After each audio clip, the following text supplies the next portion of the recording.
اعوذ باللہ من الشیطان الرجیم بسم اللہ الرحمن الرحیم الحمد للہ الذی تحیرت العقول والافہام فی کبریاء ذاتہ ودل علی وحدانیتہ نظام و مصنوعاتہ الصلاۃ والسلام وتحیۃ والاکرام علی اشرف المقربین وقدوۃ النبیین سیدنا و مولانا ابی القاسم محمد صلی اللہ محمد وعلی اہل بیتہ الطیبین الطاہرین المعصومین الذین خداۃ الدین وائمۃ المؤمنین ولعنۃ اللہ علی اعدائہم اجمعین من یومنا ھذا الی یوم الدین اما بعد فقد قال اللہ سبحانہ وتعالی فی قرآن الکریم بسم اللہ الرحمن الرحیم قل ان کنتم تحبون اللہ فاتبعونی یحببکم اللہ ویغفر لکم ذنوبکم واللہ غفور رحیم۔ درود بھیجیے گا محمد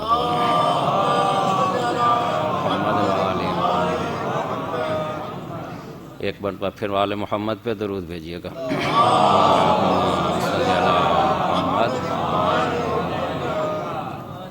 بہت سے مومنین نے اپنے بیماروں کے لیے شفا یابی کی دعا کے لیے کہا ہے، پروردگارہ ان کے بیماروں کو شفا عطا فرمائے۔ ہم سب کے جو بھی مریض ہیں یا جو موجود ہیں یہاں مریض ہیں، ان کی شفا یابی کے لیے ایک دفعہ بلند تر صلوات۔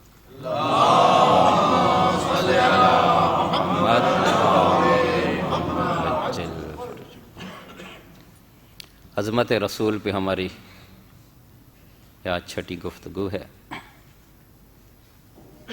کائنات کا ہر ذرہ خداوند کریم کی عبادت اور تسبیح کرتا ہے۔ یسبح للہ ما فی السماوات و ما فی الارض الملک القدوس العزیز الحکیم۔ جو کچھ زمینوں میں ہے، جو کچھ آسمانوں میں ہے، وہ سب کے سب اللہ کی تسبیح کرتے ہیں۔ لیکن اللہ کی مخلوقات میں سے انسان وہ واحد مخلوق ہے جو آگے بڑھنے کی صلاحیت رکھتا ہے، اور کوئی مخلوق ایسی نہیں ہے، جمادات ہوں، نباتات ہوں، ملائکہ ہوں، وہ اگر چاہیں بھی صحیح تو آگے کمال تک نہیں پہنچ سکتے۔ جو ایک دفعہ اللہ نے ان کی سرشت میں رکھ دیا ہے وہ وہیں تک رہتے ہیں۔ لیکن انسان اگر چاہے تو اطاعت خداوندی کر کے کمال کے انتہا تک پہنچ سکتا ہے۔ یعنی اللہ نے یہ خصوصیت فقط انسان کو دی ہے۔ انسان اپنے اختیار سے، اپنے ارادے سے آگے بڑھتا ہی جا سکتا ہے، یعنی اللہ کا قرب حاصل کر سکتا ہے۔ جتنی عبادت کرے گا، جتنی اطاعت کرے گا، اتنا ہی اس کا مرتبہ بڑھتا جائے گا۔ ملائکہ بھی مقرب الہی ہیں، لیکن ملائکہ میں بھی یہ خصوصیت نہیں ہے کہ وہ اپنے مرتبے سے آگے بڑھ جائیں۔ کیوں؟ کیونکہ ان میں کوئی ایسی چیز نہیں ہے جو ان کو اطاعت خدا سے روکتی ہو، جبکہ انسان میں بہت سی ایسی چیزیں موجود ہیں، خواہشات ہیں، جذبات ہے، شہوت ہے، غصہ ہے، جو اس کو اطاعت سے روکتی ہے۔ لیکن جب انسان ان چیزوں کو پس پش ڈال دیتا ہے، عقل کی بات مانتا ہے، تو پھر یہی انسان اعلیٰ ترین مرتبے تک پہنچ جاتا ہے، اور یہ سارا اختیار کے ذریعے سے ہوتا ہے۔ اگر فرض کرے کسی انسان کو آپ کمرے میں بند کر دیں، کوئی شراب پیتا ہو لیکن اس دن اس نے شراب نہیں پی، اس نے کسی نامحرم کو نہیں دیکھا، اس نے کوئی جھوٹ نہیں بولا، کسی کی غیبت نہیں کی، اب اگر وہ شام کو باہر آ کے آپ سے یہ کہتا ہے دیکھو آج میں نے شراب نہیں پی، آج میں نے جھوٹ نہیں بولا، آج میں نے نامحرم کو نہیں دیکھا، تو کیا اس میں اس کا کمال ہے؟ نہیں ہے کمال اس کا۔ آپ کہیں گے آپ کو شراب مہیا ہی نہیں ہوئی، آپ کے سامنے کوئی نامحرم خاتون آئی ہی نہیں کہ آپ نے آنکھیں جھکا لی۔ ہاں اگر تو اپنی مرضی سے اپنے اختیار سے تیرے سامنے شراب کا جام پڑا ہو تو اللہ کی رضا سے اس کو ٹھکرا دے، تیرے سامنے نامحرم خاتون آ رہی ہے تو اللہ کی خوشنودی سے کی وجہ سے اپنی آنکھیں جھکا لے، تو پھر یہ کمال ہے۔ وگرنہ جو انسان مجبور ہو جائے اس نے کون سا کمال حاصل کیا؟ لیکن جب انسان نامحرم کو دیکھ کے آنکھیں جھکاتا ہے تو امام صادق علیہ السلام یہ فرماتے ہیں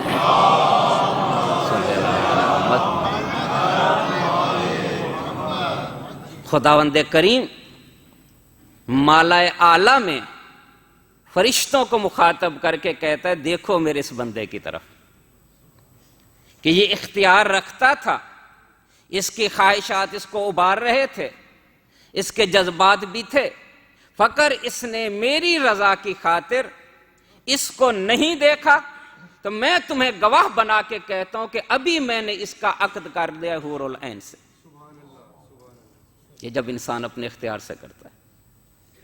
اور رسول خدا کیا فرماتے ہیں؟ غضوا ابصارکم ترون العجائب، اگر تم اپنی آنکھیں نیچی رکھو، نہ دیکھو کسی نامحرم کی طرف، تو پھر اللہ تمہیں عجائب دکھائے گا۔ یعنی وہ عجائب جس کے لیے ابراہیم دعا کرتے تھے کہ پروردگار مجھے عجائب دکھا، مجھے ملکوت دکھا، یعنی اللہ نے جو ابراہیم کو ملکوت دکھائے، رسول خدا کو جو معراج میں ملکوت دکھائے، یہ سب عجائب ہیں، اللہ نے آپ کے لیے بھی رکھ دیا ہے کہ دیکھو مومنین، اگر تمہارے سامنے کوئی جوان خاتون آتی ہے تو میری رضا کی خاطر اس سے آنکھیں پھیر لیتے ہو تو میں عجائب کا نظارہ کراؤں گا تمہیں۔ اور نہ صرف یہ، حضرت موسیٰ کو اللہ نے مخاطب کر کے یہ کہا اے موسیٰ طافے یافے اہلو کا، اگر تو یہ چاہتا ہے کہ تیرے گھر والے پاکیزہ رہیں، معصوم رہیں، تو بھی اپنی عصمت کا خیال کر۔ یعنی کہنا یہ چاہ رہے ہیں کہ اگر کوئی انسان یہ چاہتا ہے کہ میری ماں بہن کو کوئی نہ دیکھے تو وہ بھی کسی کی ماں بہن کو نہ دیکھے۔ روایت کا یہ جملہ ہے من زنا زنیا، کہ جو یہ زنا کرتا ہے اس کے گھر میں زنا ہوتا ہے، اور زنا آنکھ کا بھی ہوتا ہے، زبان کا بھی ہوتا ہے، کانوں کا بھی ہوتا ہے، یعنی جس طرح کا وہ زنا کرے گا اسی طرح کا زنا اس کے گھر میں کیا جائے گا، لہذا احتیاط کیجیے گا۔ حضرت حمزہ سلام اللہ علیہ جو رسول خدا کے چچا ہیں، یہ کہتے تھے عہد جاہلیت میں بھی میں 3 کام نہیں کرتا تھا، میں نے بتوں کا کبھی سجدہ نہیں کیا کیونکہ مجھے پتا تھا یہ کوئی فائدہ نہیں دیتے، ہمارے ہاتھوں کے بنائے ہوئے ہمیں کیا فائدہ دیں گے۔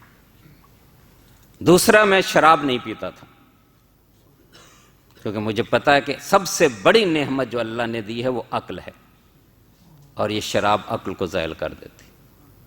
اور تیسرا، میں کبھی کسی غیر محرم کو نہیں دیکھتا تھا کیونکہ میری غیرت گوارا نہیں کرتی تھی کہ کوئی میرے محرم کو دیکھے، اس لیے میں کسی کے محرم کو نہیں دیکھتا تھا۔ تو جو انسان غیرت مند ہوتا ہے، جو انسان غیور ہوتا ہے، وہ کسی کو نہیں دیکھتا۔ رسول خدا کے پاس ایک جوان آیا، کہا یا رسول اللہ، میں نے آپ کے دین پہ بہت غور کیا ہے، مجھے آپ کا دین بہت پسند ہے، تو میں چاہتا ہوں کہ میں بھی آپ کے دین پہ آ جاؤں۔ رسول خدا نے کہا بسم اللہ۔ کہتے لیکن مجھ میں ایک بری عادت ہے، وہ میں نہیں چھوڑ سکتا، مجھے زنا کی عادت پڑ چکی ہے، آپ مجھے اس کی اجازت دے دیں، باقی آپ کے دین کا جو بھی حکم ہے میں اس کو تسلیم کرنے کے لیے تیار ہوں۔ رسول خدا نے کہا ٹھیک ہے، لیکن ایک بات کا مجھ سے بھی وعدہ کر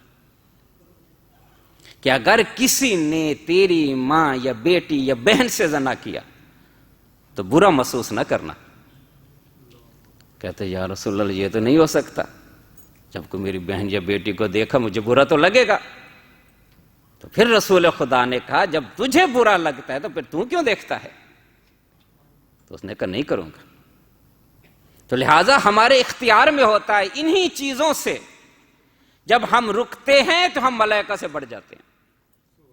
رسول خدا سے بھی حدیث ہے، امیر المومنین سے بھی حدیث ہے، ان اللہ خلق الملائکہ، کہ اللہ تعالیٰ نے ملائکہ کو خلق کیا ہے، وَرَكَّبَ فِيهِ الْعَقْلَ، اور اللہ نے ان میں عقل رکھی ہے، وَخَلَقَ الْبَهَائِمَ وَرَكَّبَ فِيهِ الشَّهْوَةَ، اللہ نے جانوروں کو بھی خلق کیا ہے اور میں جذبات اور شہوت رکھی ہے، خواہش رکھی ہے، وَخَلَقَ الْإِنسَانَ وَرَكَّبَ فِيهِ الْعَقْلُ وَالشَّهْوَةُ، اور اللہ نے انسان کو خلق کیا اور اس میں دونوں چیزیں رکھ دی ہیں۔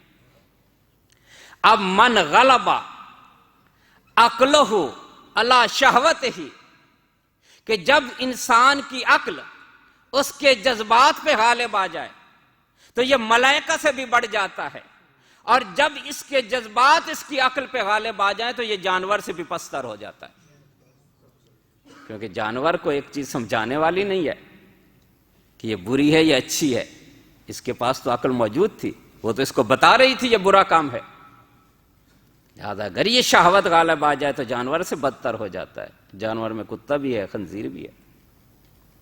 یعنی یہ انسان جو مسجود ملائکہ ہے، جو اتنا بلندیوں پہ ہے، جو اتنے کمالات کا مالک ہے، یہ اپنے اختیار کی وجہ سے کتے سے بھی بدتر ہو جاتا ہے۔ تو لہٰذا ہمیں چاہیے کہ کم از کم اپنی حیثیت کو پہچانیں کہ ہم کون ہیں، ہاں جانور بنے۔ تو یہی عقل فیصلہ کرتی ہے انسان اسی کی اطاعت کر جو صاحب کمال ہو، اسی کی اطاعت کر جو ہدایت یافتہ ہو، اسی کی اطاعت کر جو معصوم ہو، کیونکہ جو خود صاحب کمال ہوگا جب تو اس کے پیچھے چلے گا تو تجھے بھی صاحب کمال بنا دے گا، کیونکہ وہ خود ہدایت یافتہ ہے، جب تو اس کے پیچھے چلے گا تو تجھے بھی ہدایت یافتہ بنا دے گا۔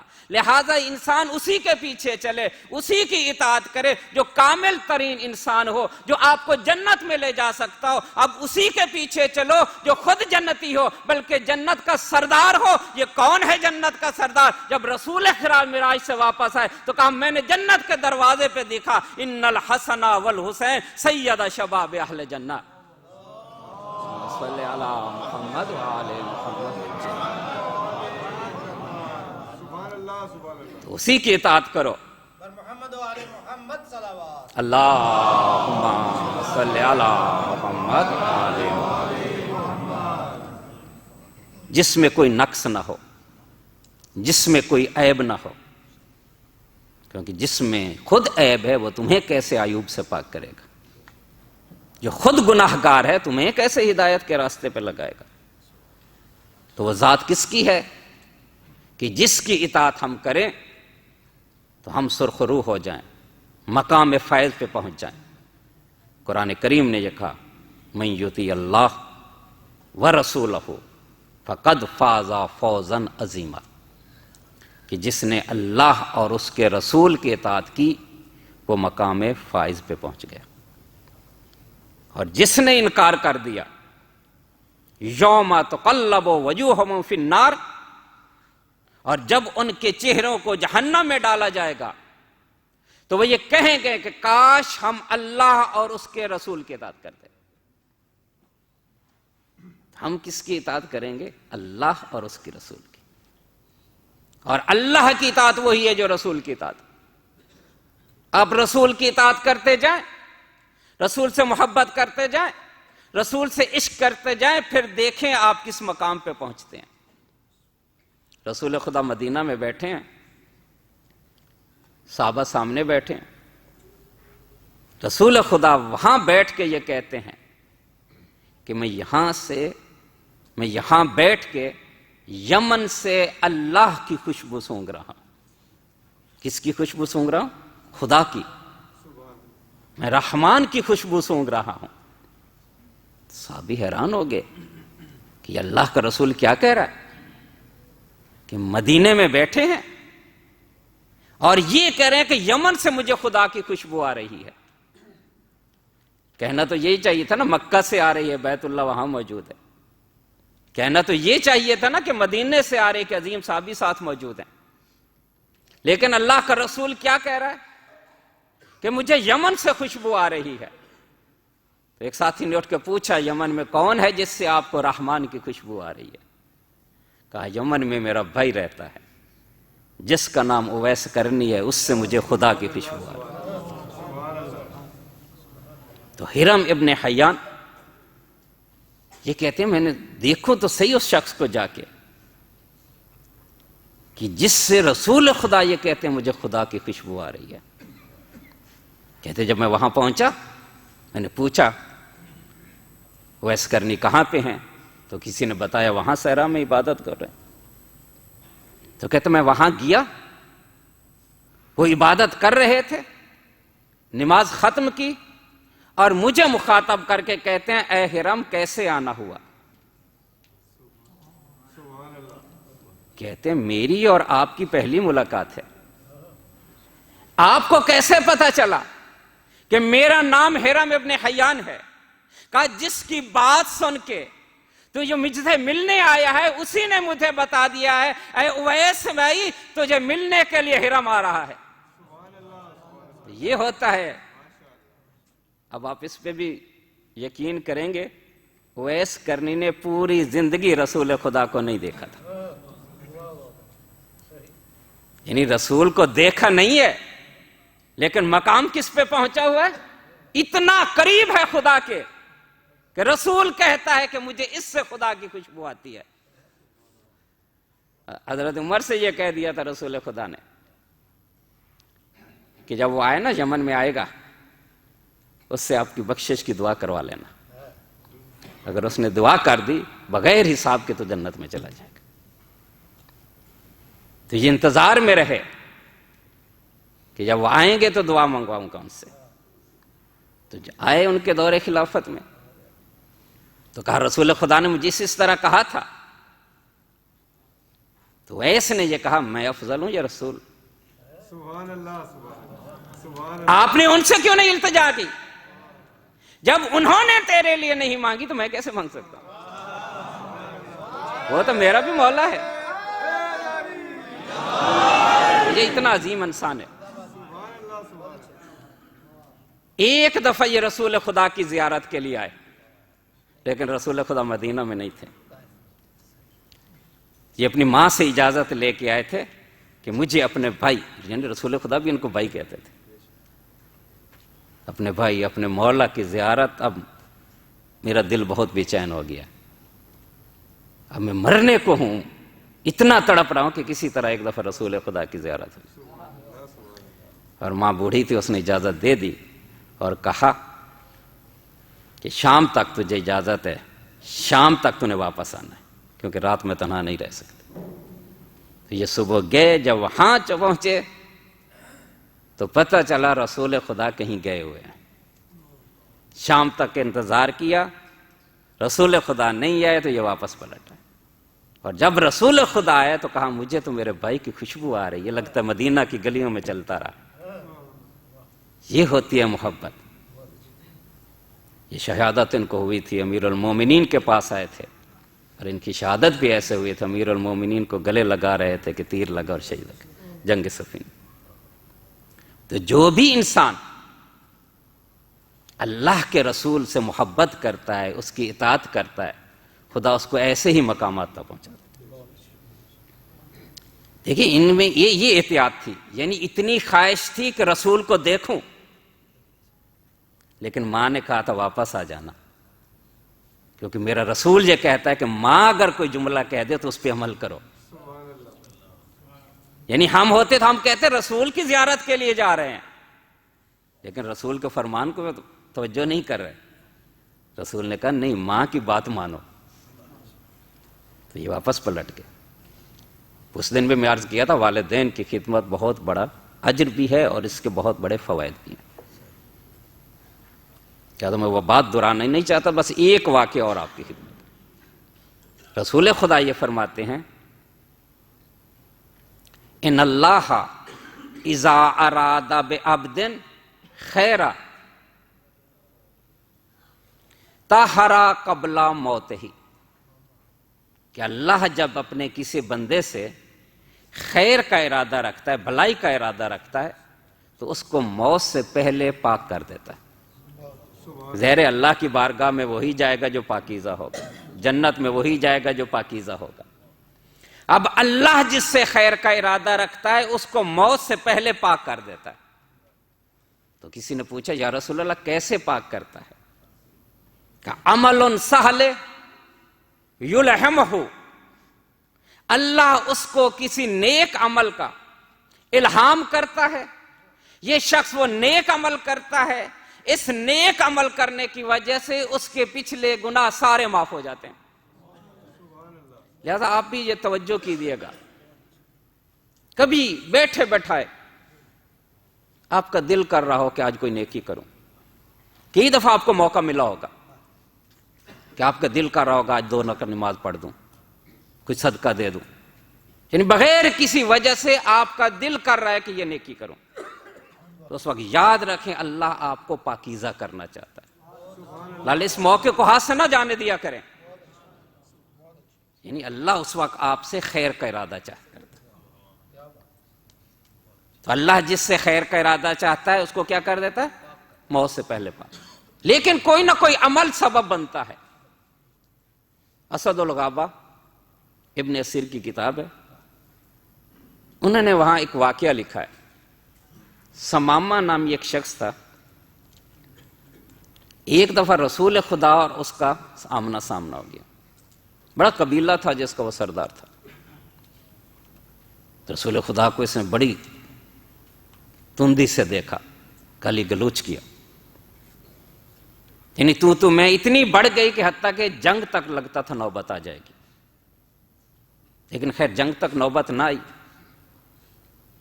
اس نے کہا اے محمد جب بھی مجھے موقع ملے گا تو آپ کو قتل ضرور کروں گا۔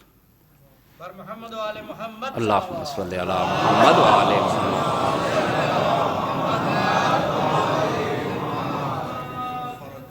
رسول خدا نے کہا پروردگار مجھے اس پہ مسلط کر دے۔ اس نے اپنوں سے مانگا، رسول نے اپنے سے مانگا۔ تھوڑے ہی عرصے کے بعد ان کے قبیلے اور مسلمانوں کے درمیان جنگ ہوئی، اور مسلمان اس کو پکڑ کے رسول خدا کی خدمت میں لے کے آئے۔ تو رسول خدا نے کہا بتا تیرا رب قوی اور قادر ہے یا میرا رب قوی اور قادر ہے؟ تو نے اپنے ربوں سے مانگا تھا، تو اپنے محبوبوں سے مانگا تھا، میں نے اپنے رب سے مانگا تھا، اب بتا تیرے ساتھ کیا سلوک کیا جائے؟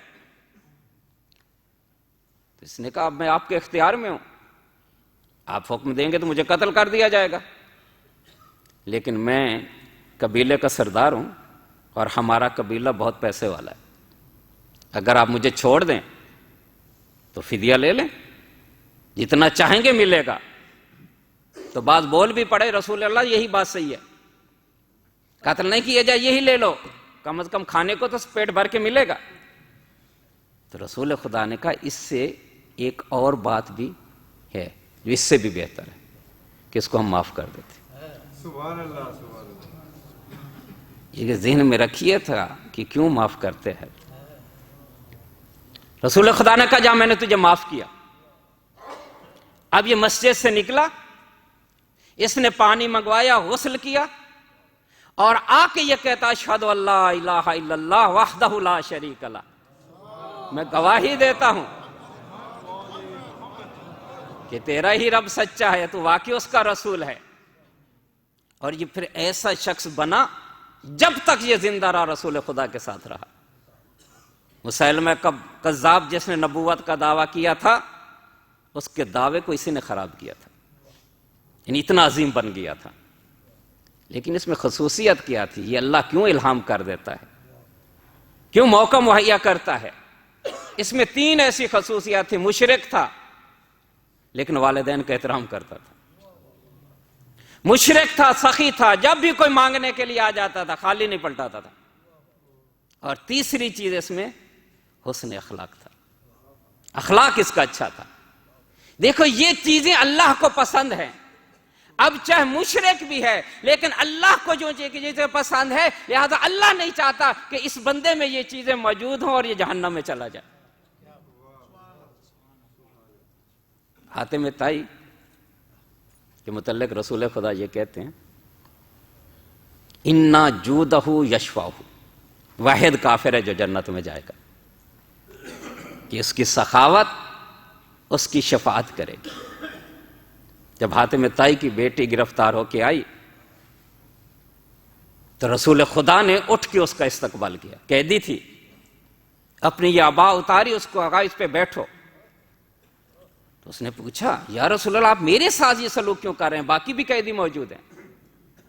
کہا تیرے باپ کی سخاوت کی وجہ سے۔ تو انسان میں کوئی نہ کوئی ایسی خصوصیات ہونی چاہیے ہمیشہ کے لیے، پھر دیکھنا خدا کسی نہ کسی وقت اس کو ہدایت پہ، راستے پہ لگا دیتا۔ ہمیں بھی کیا ہے، کوئی نہ کوئی ایسی نیکی پہ کار بند ہو جائیں، یعنی اس کو کبھی بھی نہ چھوڑیں۔ فرض کرو آپ اس پہ کار بند ہو جاتے ہیں کہ جب بھی کوئی سائل آئے گا رد نہیں کروں گا، آپ اس کے پار بند ہو جاتے ہیں میں جہاں بھی رہوں گا زیارت عاشورہ ضرور پڑھوں گا، آپ اس کو وسیلہ بنا لیتے ہیں کہ جہاں بھی رہوں گا قرآن کی تلاوت ضرور کروں گا، جب بھی موقع ملے گا غریب کی مدد ضرور کریں۔ یعنی کوئی نہ کوئی خصوصیت اگر اندر اپنے انسان ڈال دے، طاہرا قبل موت ہی، تو اللہ اس کو موت سے پہلے پاک کر دے گا۔ ضرور بھیجیے گا محمد والی۔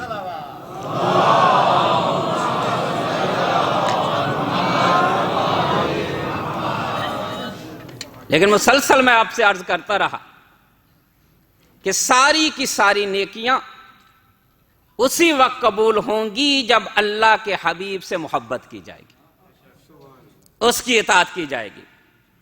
اگر اس کو چھوڑا گیا، اس سے الگ رہا، پھر کوئی نیکی قابل قبول نہیں۔ یہ کون ہے؟ یہ علت تخلیق کائنات ہے، یہ قطب عالم امکان ہے، یہ حبیب کبریا ہے۔ جمادات، نباتات، ملائکہ، انبیاء، اوصیاء، سب کے سب اسی کی وجہ سے منظر شہود پہ آئے۔ اگر یہ نہ ہوتا تو یہ کائنات نہ ہوتی۔ لولاکا ما خلقت الافلاق، اے میرے حبیب اگر تجھے خلق نہ کرتا تو کائنات کی کوئی چیز خلق نہ کرتا۔ لہذا جتنی چیزیں بھی خلق ہوئی ہیں اسی رسول کے صدقے میں خلق ہوئی ہیں، تو جب اس رسول کے صدقے میں خلق ہوئی ہیں تو پھر یہی سب سے افضل ہے۔ ملائکہ سے بھی افضل ہے، اولیاء سے بھی افضل ہے، اوصیاء سے بھی افضل ہے، انبیاء سے بھی افضل ہے۔ یعنی خداوند کریم نے جب سے شاہکار تخلیق کیے ہیں، اس جیسا نہ کوئی آیا ہے نہ آئے گا۔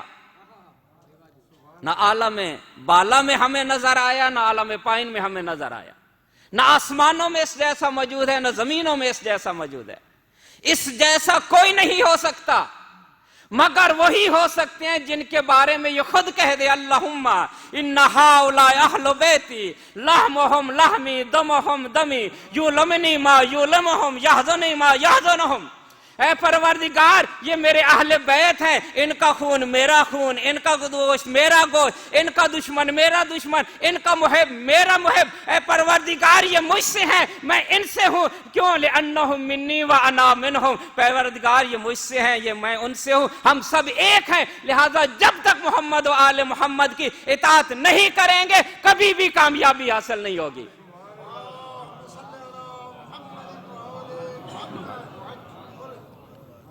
کیوں؟ اللہم صلی علی محمد وآلہ۔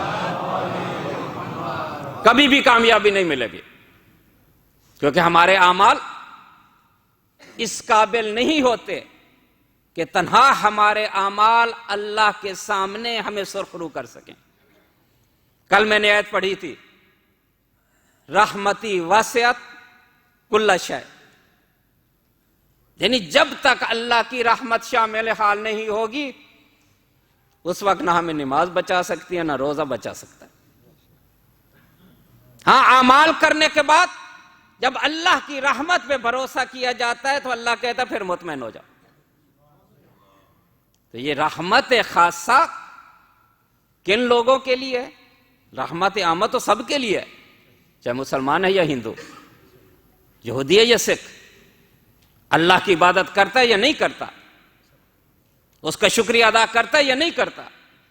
رحمت عامہ سب کے لیے ہے، لیکن رحمت خاصہ جو پوری کائنات سے بھی زیادہ وسیع ہے یہ سب کے لیے نہیں ہے۔ کل 2 شرطیں بیان کی تھیں، یہ کن کے لیے؟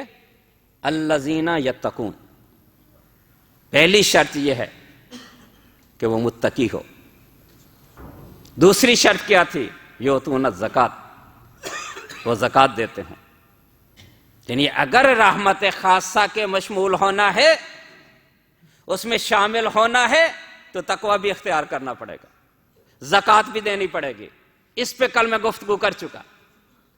لیکن ایک تیسری شرط بھی ہے، الذین یؤمنون بآیاتنا، یہ رحمت خاصہ شامل ہو ان کے لیے جن کی تیسری صفت یہ ہوگی کہ وہ ہماری آیات پہ ایمان رکھتے ہیں۔ پہلی 2 چیزوں کا تعلق عمل سے ہے اور اس چیز کا تعلق عقیدے سے ہے، اور آپ کو پتا ہے عمل وہی قابل قبول ہوتا ہے جس کا عقیدہ قابل قبول ہو۔ عمل کا دار و مدار عقیدے پہ ہوتا ہے، اگر عقیدہ قبول تو عمل قبول، اگر عقیدہ رد تو اعمال رد۔ کیوں آپ کہتے ہیں یہودی سارے جنت میں جائیں گے؟ بھئی ان کا عقیدہ رسول خدا پہ نہیں ہے، عقیدہ قبول نہیں تو اعمال رد کر دیے جائیں گے۔ تو یہ جو تیسری صفت ہے اس کا تعلق ہے عقیدے سے، عمل سے نہیں ہے۔ یعنی ایمان لے کے آئے، ایمان کا تعلق کس سے ہوتا ہے؟ قلب سے ہوتا ہے۔ جب آپ کہتے ہیں اللہ پہ ایمان رہے ہیں تو آپ کہتے ہیں اللہ وحدہ لا شریک ہے، قلب میں آپ نے کہا آپ مومن ہو گئے۔ یؤمنون بآیاتنا، شرط ان کی کیا ہے؟ تقوی ان کا کب قبول ہوگا؟ زکوٰۃ ان کی کب قبول ہوگی؟ صدقات ان کے کب قبول ہوں گے؟ واجبات ان کے کب قبول ہوں گے؟ جب وہ ہماری آیات پہ ایمان رکھے گا۔ یہ آیات کس کی جمع ہے؟ آیت کی۔ آیت کس کو کہتے ہیں؟ نشانی کو، دلیل کو، علامت کو، یہ اس کے لغوی معنی ہیں، یعنی یہ نشانی ہے کسی چیز کی۔ اور اصطلاح میں آیت ہر اس شے کو کہتے ہیں جو خدا کے وجود پہ دلیل بن جائے، یعنی جو خدا کو سمجھنے میں آپ کی مدد کرے، اس کو اصلاح شریعت میں آیت کہتے ہیں۔ یہ سورج آیت ہے، یہ چاند آیت ہے، یہ نظام کائنات آیت ہے، کیونکہ اس کو دیکھ کے آپ خدا کو سمجھتے ہیں۔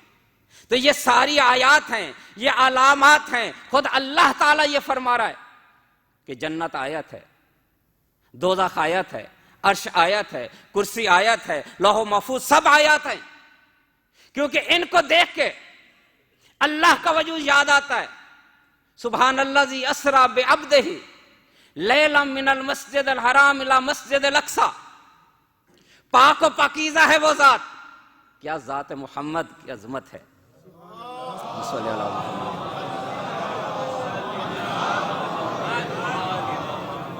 اگر آپ کے گھر میں کوئی غریب آ جائے تو آپ فخر محسوس کرتے ہیں؟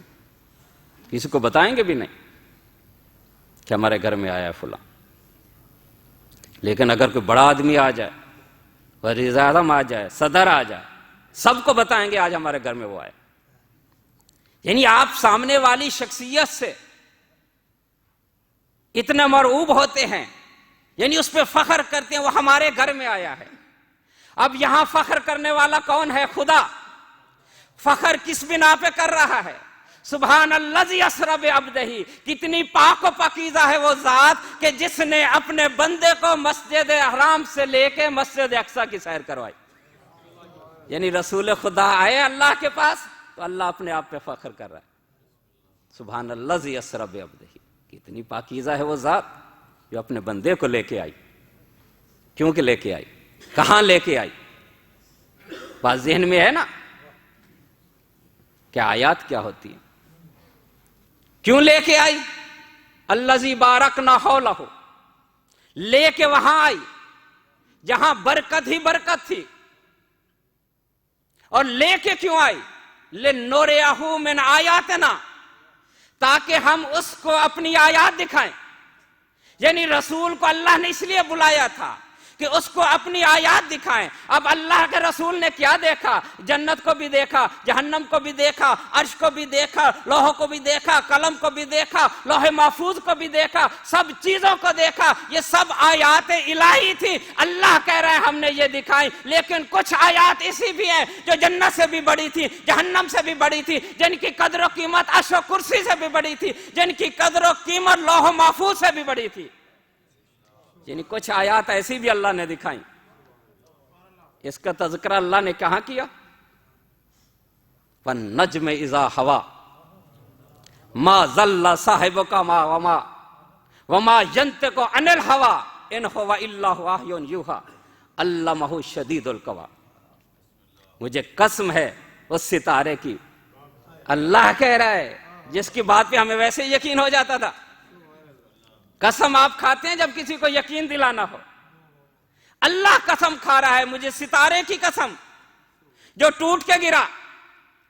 یہ جو تمہارا ساتھی ہے یہ گمراہ بھی نہیں ہوتا، یہ بھولتا بھی نہیں ہے، یہ وہی بات کرتا ہے جو ہم اس کو بتاتے ہیں۔ ما ینطق عن الہویٰ الا وحی یوحیٰ، کیوں یہ نہیں بولتا؟ کیوں یہ گمراہ نہیں ہوتا؟ علمہ شدید القویٰ، کیونکہ ایک صاحب ذات نے جو قوی بھی ہے اس نے اس کو علم دیا ہے۔ یہ ساری صفائیاں اللہ کیوں پیش کر رہا ہے؟ کیونکہ اللہ کو پتا ہے جب میرا حبیب واپس جائے گا جو بات بتائے گا ہو سکتا کہ اس میں شک کرنے لگ جائے، اس لیے اللہ صفائیاں پیش کر رہا ہے کہ یہ کبھی بھولتا نہیں ہے، یہ کبھی گمراہ نہیں ہوتا، اس کو ہم نے علم دے کے بھیجا ہے۔ یہ کہاں پہ پہنچا؟ ہوا بالافق الاعلیٰ، یہ آسمان کی بلندیوں پہ پہنچا، عند سدرۃ المنتہی، عند جنت الماویٰ، یعنی اس تنہائی پہ پہنچ گیا، اتنا اوپر چلا گیا۔ ثم دنا فتدلی فکان قاب قوسین، یعنی اتنا قریب ہوتا گیا، اتنا قریب ہوتا گیا کہ صرف ایک تیر کمان کا فاصلہ رہ گیا۔ فاوحیٰ الی عبدہ فما اوحیٰ، یعنی جب اتنا قریب آیا تو اس وقت اپنے رب نے اپنے اب سے ایک بات کی، فاوحیٰ عبدہ ما اوحیٰ، وہی کہتے ہیں چپکے سے کوئی بات کرنا۔ اس وقت اللہ نے ایک بات کی آگے اللہ پھر تشریح کر رہا ہے، ما کذب فؤاد مارا۔ اے مسلمانوں یاد رکھنا، یہ جو رسول آئے یہ خواب میں نہیں آیا تھا، اس کے خیال میں یہ معراج نہیں آئی تھی۔ ما کذب الفؤاد، یہ دل اس کا انکار نہیں کر سکتے کیونکہ جو اس نے دیکھا تھا حقیقت میں دیکھا تھا۔ افتمارونہ ما یرا، دیکھو میرا حبیب حقیقت میں دیکھ کے جا رہا ہے، تمہیں اس میں شک کرنے کی گنجائش نہیں ہے، خبردار اس میں مت شک کرنا۔ یہ کیا دیکھا رسول خدا نے؟ لقد رأى من آیات الکبریٰ، وہاں اس نے ایک آیات کبریٰ کو دیکھا، یعنی اللہ آیاتیں دکھاتا رہا، نہیں کہا میرا حبیب ایسا ایسا ہے، لیکن جب آیات کبریٰ کو دکھایا تو پہلے تصریح کی، پہلے فضیلتیں بیان کی اور کچھ کہا۔ یہ آیات کبریٰ کیا تھی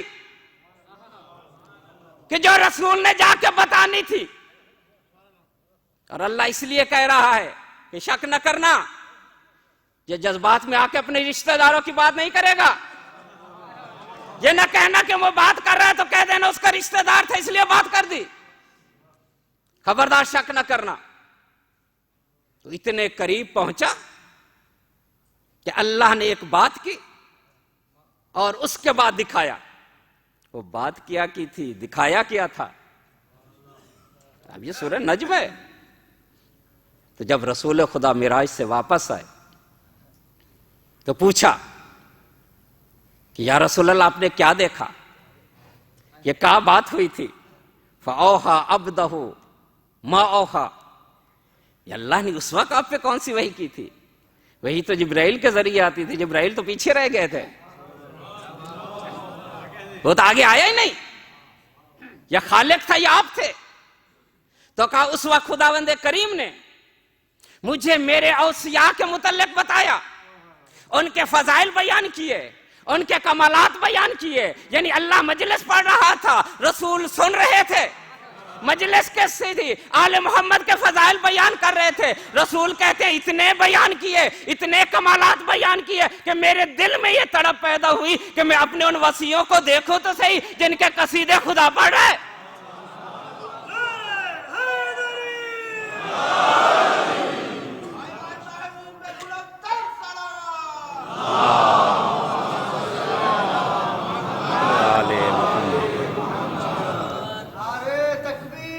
اللہ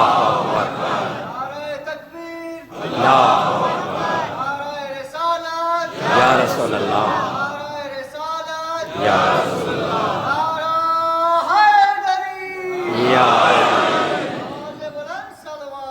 اللہم صلی علی محمد وآل محمد. کہ اتنے فضائل بیان کیے کہ میرے دل میں تڑپ پیدا ہوئی.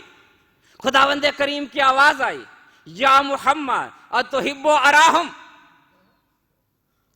اے میرے حبیب انہیں دیکھنا چاہتا ہے؟ کہاں یا پروردگار انہیں دیکھنا چاہتا ہوں. تو اللہ نے کہا میرے حبیب سر اٹھا. جب میں نے سر اٹھایا تو میں نے کیا دیکھا؟ ایک نور ہے کأنہ کوکب دری, وہ ایسے چمک رہا ہے جیسے کوکب دری چمکتا ہے. وہ درمیان میں ہے اور اس کے گرد 12 نور چمک رہے ہیں. میں نے پوچھا پروردگار یہ کون ہے؟ یہ کوکب دری کون ہے؟ یہ طواف کرنے والے کون ہے؟ تو کہا یہ جو طواف کر رہے ہیں پہلے کا نام علی ابن ابی طالب ہے, دوسرے کا نام فاطمہ الزہرا ہے, تیسرے کا نام حسن مجتبیٰ ہے, چوتھے کا نام سید الشہداء ہے. سارے ائمہ کا نام لیا کہ یہ جو طواف کر رہے ہیں. تو میں نے پوچھا جس کے گرد طواف کر رہے ہیں وہ کوکب دری کون ہے؟ کہا ذل قائم الذی یحلل حلالی و یحرم حرامی. یہ وہ میرا قائم ہے جو میرے حلال کو حلال کرے گا, میرے حرام کو حرام کرے گا. میں اسی کے ذریعے اپنے دشمنوں سے انتقام لوں گا اور یہی ذات ہے جو میرے ولیوں کو خوش کرے گا.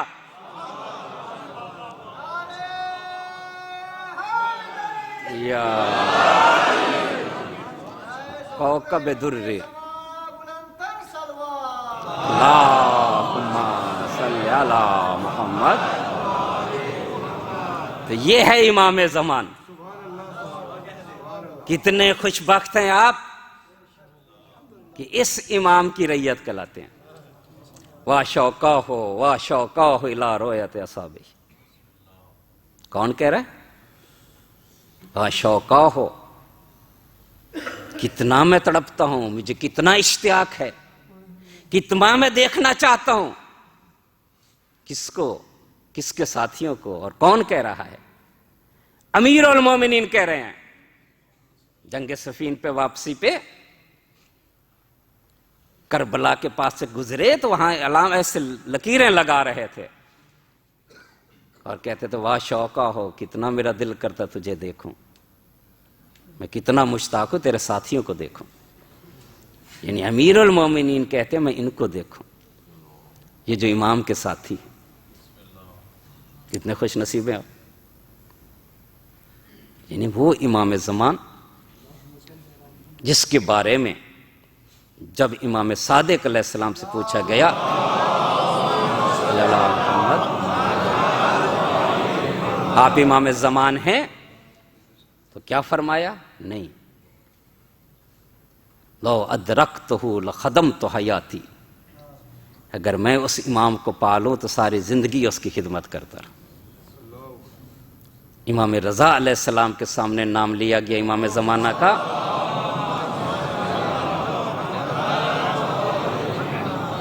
تو امام نام جب لیا گیا اٹھ کھڑے ہوئے، کہا بے ابی انت و امی، میرے ماں باپ تجھ پہ قربان ہوں۔ یہ ہے امام زمانہ، اور اسی کی رعیت ہیں آپ۔ جب بھی کسی امام پہ کوئی مشکل آئی، رسول خدا پہ مشکل آئی، بی بی پہ مشکل آئی، تو سب نے امام زمانہ کو پکارا، حتیٰ کہ جب حضرت فاطمۃ الزہرا گئیں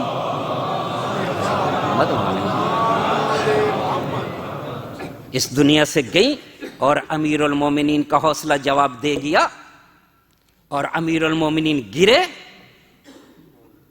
تو جناب فاطمہ کے پاس جا کے یہ کہتے ہیں مہدی بیٹا کب آؤ گے، کب ہمارے غم ختم ہوں گے۔ یہ ہے امام زمانہ۔ پھر انشاءاللہ کبھی موقع ملا تو تفصیلی گفتگو کریں گے کہ امام زمانہ کو بقیت اللہ کیوں کہا جاتا ہے، امام زمانہ کیوں کہا جاتا ہے۔ کسی امام کو امام زمانہ نہیں کہا گیا سوائے ہمارے امام کے۔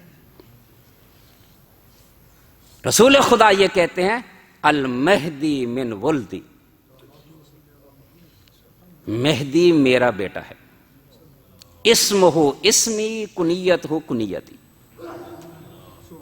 اس کا نام میرے نام پہ، اس کی کنیت میری کنیت۔ یعنی یہ چیز شریعت میں حرام قرار دی گئی ہے کہ ایک انسان اپنا نام محمد رکھے اور کنیت ابو القاسم رکھے، حرام ہے، حتیٰ کہ ائمہ معصومین کے لیے بھی حرام ہے۔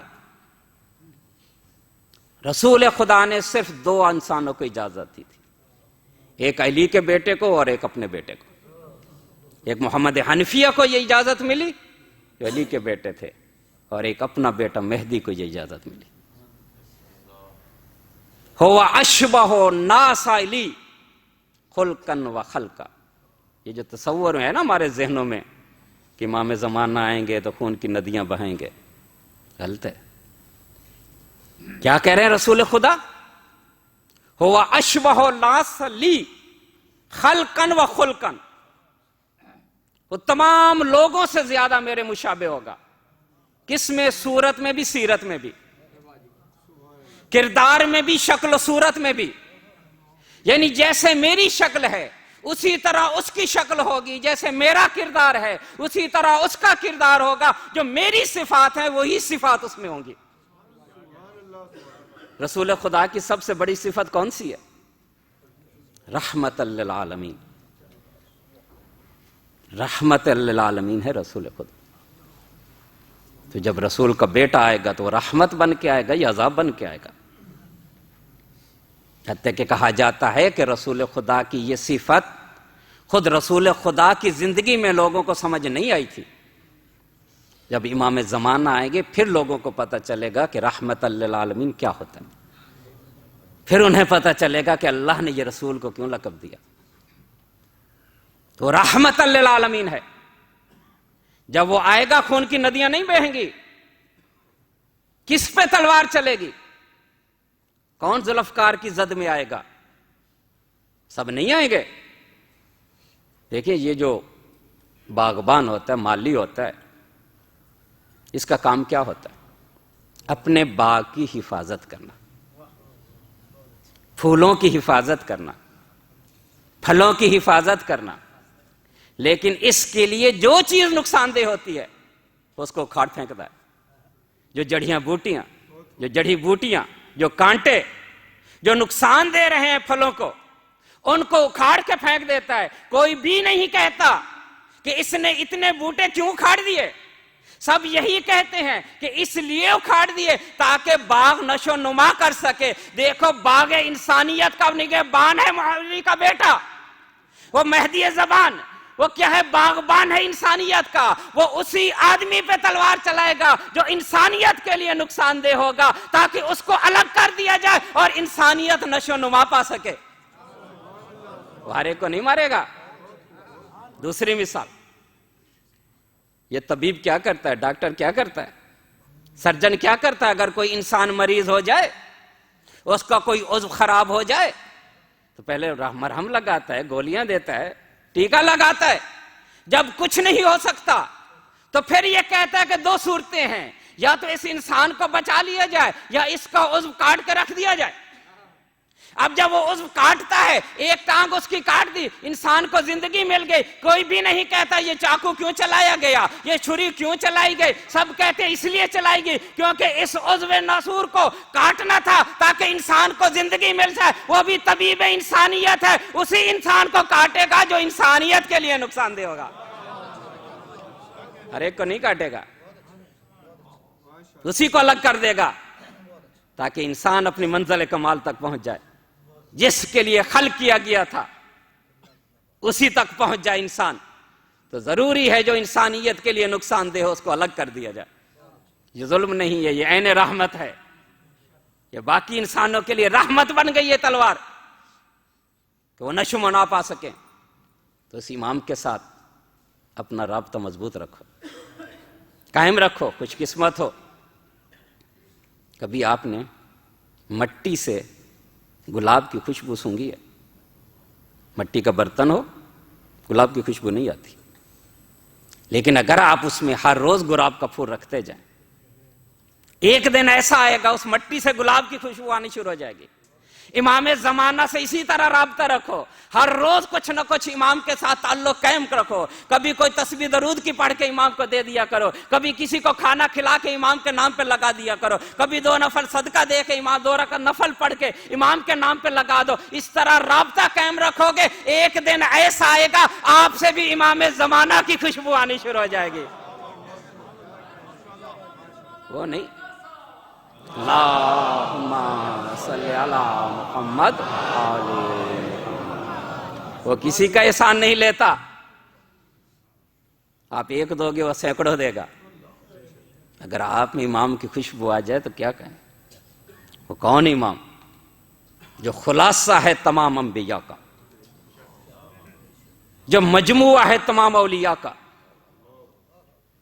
جو جامع ہے تمام اوصیاء کا، یعنی آدم علیہ السلام سے لے کے امام حسن عسکری علیہ السلام تک جتنے بھی ولی آئے، جتنے بھی نبی آئے، جتنے بھی وصی آئے، جتنی بھی کتابیں آئیں، سب کی سب امام علیہ السلام کے پاس ہے۔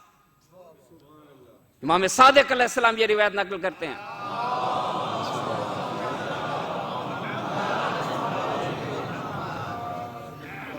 کہ جب امام آئیں گے خانہ کعبہ کی پشت پہ اپنی پشت لگا کے کھڑے ہوں گے اور خطبہ دیں گے، یا معاشر الخلائق، انسان کو نہیں سب کو بلایا جا رہا ہے، یا معاشر الخلائق من اراد ان ينظر آدم وولده شیت،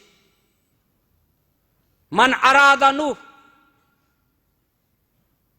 ولده سام، ومن اراد ان ينظر ابراہیم و اسماعیل، ومن اراد ان ينظر موسیٰ و وسیع شمعون، ومن اراد ان ينظر عیسیٰ، ومن اراد محمد المصطفیٰ و علی ابن ابی طالب۔ اسی طرح ہم امام گنتے جائیں گے کہ جو آدم کو دیکھنا چاہتا ہے، جو اس کے بیٹے کو دیکھنا چاہتا ہے، جو نوح کو دیکھنا چاہتا ہے، جو اس کے وسیع کو دیکھنا چاہتا ہے، جو ابراہیم کو دیکھنا چاہتا ہے، جو اسماعیل کو دیکھنا چاہتا ہے، جو عیسیٰ کو دیکھنا چاہتا ہے، جو موسیٰ کو دیکھنا چاہتا ہے، جو ان کے اوصیاء کو دیکھنا چاہتا ہے، آؤ میری طرف، میں ہی آدم ہوں، میں ہی ابراہیم ہوں، میں ہی موسیٰ ہوں، میں عیسیٰ ہوں، میں ہی محمد مصطفیٰ ہوں، میں ہی علی مرتضیٰ ہوں، آؤ میرے پاس۔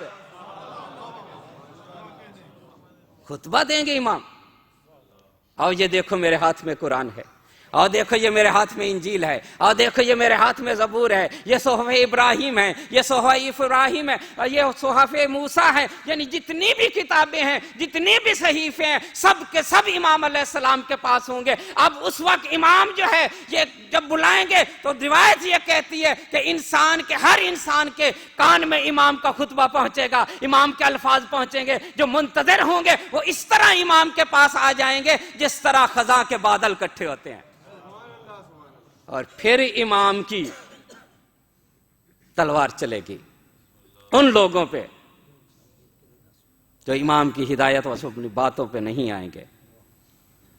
اور اس وقت اللہ نے جو ملائکہ سے یہ کہا تھا کہ جب اللہ نے آدم کو خلیفہ بنایا تھا تو انہوں نے کہا تھا کہ اس کو خلیفہ کیوں بنا رہا ہے؟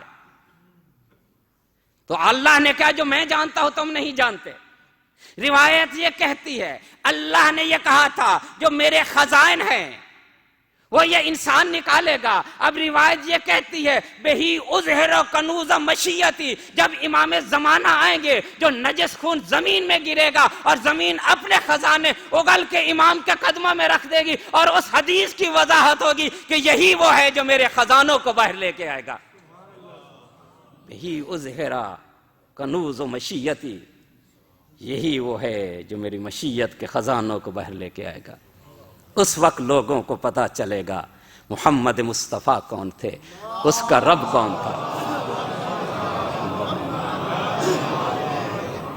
وہی پہچان بنے گا نبی مرسل کی، وہی پہچان بنے گا نبی مرسل کے رب کی۔ یظہر الدین،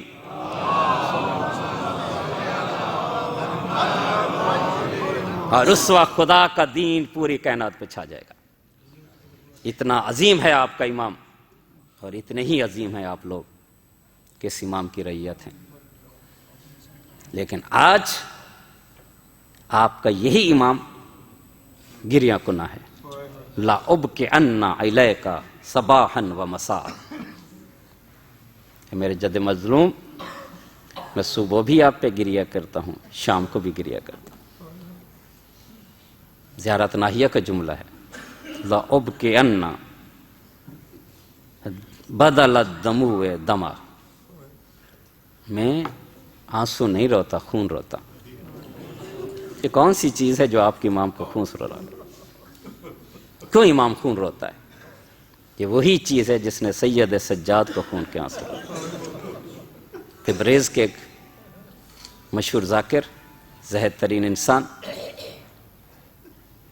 حاج سلطان علی خطیب مشہور تھے، وہ یہ کہتے ہیں کہ ایک دن مجھے خواب میں امام زمانہ علیہ السلام کی زیارت ہوئی،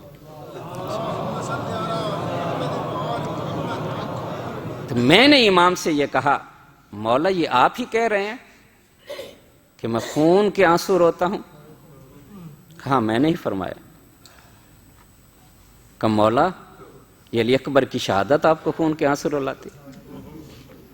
کہا آج اگر علی اکبر ہوتے تو وہ بھی خون کے آنسو روتے۔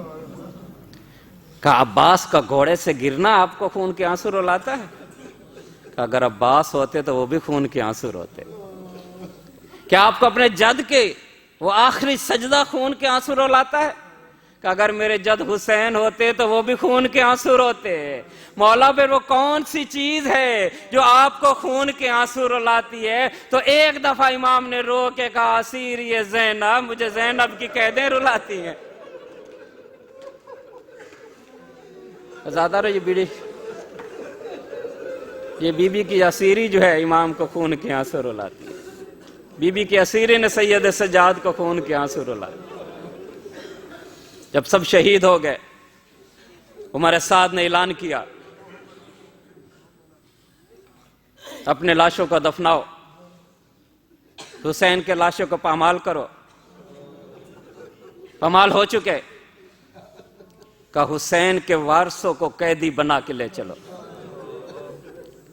اور ہر مستور کو اس کے وارث کے ساتھ گزارو، جہاں اس کے وارث کا لاشا پڑا وہاں سے گزارو، تاکہ بیوی اپنے شوہر کے لاشے کو دیکھے، بیٹی اپنے باپ کے لاشے کو دیکھے، بہن اپنے بھائی کے لاشے کو دیکھے، تاکہ ان کے غموں میں مزید اضافہ ہو۔ تو اسی طرح بیویوں کو گزارا گیا۔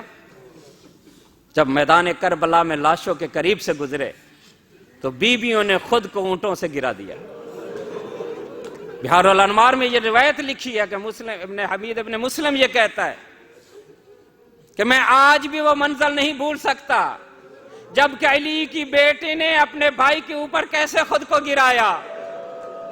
میں وہ منظر بھول نہیں سکتا کہ جب بیوی اپنے بھائی کے لاشے پہ گری اور پہلے ہاتھ رکھ کے یہ کہا اللہم تقبل ھذا القربان، پروردگار ہماری اس قربانی کو قبول کر لے، اور اس کے بعد کیا مرثیہ پڑھا، وا محمدا صلی علیک ملیک السماء وہذا حسین مرمل بالدماء ومقطع العزاء، اے نانا محمد تجھ پہ ملائکہ درود پڑھتے تھے، یہ تیرا بیٹا حسین ہے، خون میں غلطہ ہے، اس کے اعضاء کاٹ دیے گئے، ابا لوٹ لی گئی، اے نانا محمد وہ بناتوں کا سبایا، تیری بیٹیوں کو قید کر کے لے جایا جا رہا ہے۔ ازادارو اس طرح گریہ کیا جناب زینب سلام اللہ علیہ نے کہ یہ بھی رونے لگ گئے۔ پھر مصیبت میں ماں بڑی یاد آتی ہے، پہلے بی بی نے نانا کو یاد کیا، پھر مدینے کی طرح رخ کر کے یہ کہتی ہے یا بنت رسول، اے رسول کی بیٹی ذرا کربلا میں تو آ، دیکھ اپنے لال کو کیسے اس کا لاشا بکھرا ہے۔ پھر جانتے ہو بی بی نے کیا مرثیہ پڑھا، اے اماں زہرا اپنے اس بیٹے کی پسلیاں سنبھال جو گھوڑوں کے ٹاپوں سے ٹوٹ گئی ہے۔ ازادارو یہ قرآن بچ گیا وہاں۔ اس عمر سعد نے زجر بن قیس ملعون کو یہ کہا کہ ان بیویوں کو جلدی سوار کراؤ، اگر اسی طرح رہا یہ انقلاب آئے گا۔ یہ ملعون قریب آیا، بی بی نے کہا خبردار ہمیں ہاتھ کوئی نہ لگائے۔ ازادارو ساری بیویوں کو جناب زینب نے سوار کرایا۔ اب تنہا بچ گئی علی کی بیٹی، ادھر بھی دیکھتی ہے ادھر بھی دیکھتی ہے۔ وہی یقیناً مدینہ یاد آیا ہوگا کہ جب مدینے میں سوار ہو رہی تھی، ایک طرف علی اکبر کھڑے تھے، ایک طرف مولا عباس کھڑے تھے۔ اب کیا دیکھتی ہے، ایک طرف زجر ملعون کھڑا ہے تازیانے لے کے، دوسری طرف کچھ اور شکی کرے ہیں۔ بی بی کو نہ معلوم کس طرح سوار کرایا گیا۔ یہ کارواں چلا کوفہ کی طرف۔ ازادارو وہی کوفہ جہاں یہ شہزادی بن کے آئی تھی۔ علی نے استقبال کیا تھا اپنی بیٹی کا، آج کون استقبال کر رہا ہے؟ بس ازادارو زیادہ زحمت نہیں دینی۔ امیر المومنین نے اپنی بیٹی کا استقبال کیا، گھر میں لے کے آئے۔ کوفہ خواتین نے یہ کہا کہ امیر المومنین ہم نے بنت رسول کی زیارت نہیں کی تھی، لیکن بنت رسول کی بیٹیاں تو موجود ہیں، آپ ہمیں اجازت دیں ہم فاطمہ کی بیٹیوں کی زیارت کر لیں۔ امام نے اجازت دی، یہ خواتین آئیں، بی بی کو مل کے بڑی خوش ہوئیں، بی بی کی باتیں سن کے بڑی خوش ہوئیں، کہنے لگی بی بی ہمیشہ کے لیے یہیں رہ جاؤ۔ تو بی بی نے کہا نہیں ابھی تو میں جا رہی ہوں، لیکن میں پھر آؤں گی یہاں، لیکن تمہیں ایک وصیت کرتی ہوں، کبھی بھی قیدیوں لوگوں کا نظارہ نہ کرنا، تماشا نہ دیکھنا۔ آزادارو بی بی نے جو کہا تھا میں آؤں گی، وہی وقت آ گیا۔ اب بی بی کوفہ کے بازار میں آئی ہے، خود بی بی روایت کرتی ہے میرے ساتھ سکینہ موجود تھی، سکینہ نے کچھ کہنا چاہا پھر منہ بند کر لیا۔ میں نے کہا بیٹی کیا بات ہے؟ کہا پھوپھی اماں جب بھی بولتی ہوں تماچے لگتے ہیں۔ کہا نہیں بیٹی بتاؤ کیا بات ہے؟ کہا اماں مجھے پیاس لگی ہے، مجھے بڑی پیاس لگی ہے۔ بھائی یہ کہنا تھا اوپر چھت کے اوپر ایک خاتون کھڑی تھی، اس کے پاس 4-5 سال کی بچی تھی، اس نے اپنی بچی کو پانی دیا، کہا یہ چھوٹی قیدن مجھے پیاسی لگتی ہے، جا اس کو پانی دے۔ جب وہ پانی پی لے تو اس سے کہنا 2 دعائیں مانگے، ایک اپنے لیے منگوانا، ایک میرے لیے منگوانا۔ اپنے لیے یہ دعا منگوانا کہ اس بی بی سے یہ کہے کہ دعا کر دے جس طرح اللہ نے تجھے یتیم کیا ہے مجھے یتیم نہ کرے۔ دوسری دعا میرے لیے منگوانا، میں مدینہ جاؤں، اپنی مرشد زادی کی زیارت کر کے آؤں۔ بس آزادارو وہ بچی آئی، پانی لے کے آئی، اور بی بی زینب نے پوچھا کیوں لائی ہو؟ کہا ماں نے بھیجا ہے، کہ جب بچی پانی پی لے تو 2 دعائیں مانگ دے۔ کہ ہم پانی بعد میں پئیں گے، دعا پہلے مانگیں گے۔ کہ کون سی دعا مانگنی ہے؟ کہ میری ماں نے میرے لیے یہ کہا تھا کہ اس بچی سے کہو یہ دعا مانگے کہ اللہ مجھے اس طرح یتیم نہ کرے۔ بس آزادارو، سکینہ نے بندھے ہوئے بلند کیے، اے رب ذوالجلال تجھے میرے بابا کی مظلومیت کا واسطہ، اے پروردگار تجھے ہماری اسیری کا واسطہ، اے پروردگار تجھے ہماری غربت کا واسطہ، جس طرح میں یتیم ہوئی ہوں یہ بچی یتیم نہ ہو۔ کا دوسری دعا کیا ہے؟ کا دوسری دعا اماں نے کہا میرے لیے مانگنی ہے۔ کہ تیری اماں کی مرشد زادی کا نام کیا ہے؟ کہ مجھے نہیں معلوم۔ وہیں سے آواز دیتی ہے، اے اماں یہ بڑی قیدن کہتی ہے تیری مرشد زادی کا نام کیا ہے؟ تو اس وقت وہ خاتون تڑپ اٹھی کہ بیٹی واپس آ جا، میں نے دعا نہیں منگوانی، میری مرشد زادی کوئی عام خاتون نہیں ہے، وہ رسول زادی ہے، وہ علی کی بیٹی ہے، میں بازار میں کیسے اس کا نام لوں؟ بس یہ کہنا تھا۔ بی بی نے کہا ام حبیبہ نیچے آ، میں ہی تیری مرشد زادی ہوں، میرا بھائی مارا گیا، میرا عباس ہو گیا، میرا علی اکبر کربلا میں پڑا، سیعلم الذی ظلموا ای منقلب ینقلبون۔